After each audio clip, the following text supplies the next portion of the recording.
Meski Palembang mendapatkan kuota terbanyak penerimaan P3K khusus guru honorer, namun sejumlah sekolah di kota Palembang masih kekurangan guru, salah satunya di sekolah SMP Negeri 40 Palembang.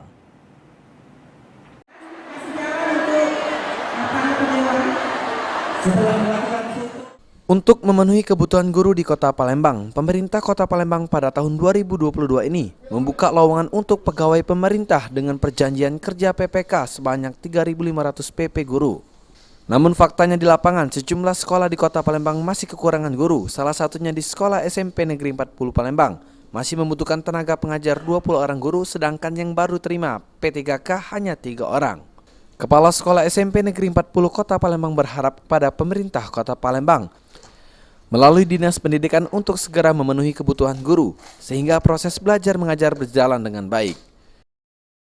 Pemerintah Kota Palembang telah menerima P3K, harapan kami di SMP 40 ini dapat terpenuhi guru-guru yang kurang ini. Nah, sehingga di dalam proses belajar mengajar di SMP 40 ini dapat berjalan dengan baik. Saya itu saja. Berapa banyak Pak guru yang dibutuhkan Pak? Kalau tadi kami lihat dari ini informasi ini kami lebih kurang 20 orang guru.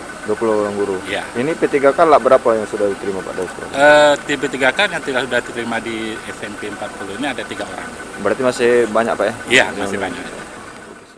Selain itu, pihak sekolah juga meminta guru honorer yang sudah menjadi mengajar puluhan tahun agar diprioritaskan diangkat menjadi pegawai pemerintah dengan perjanjian kerja P3K. Abidin Riwanto, PAL TV.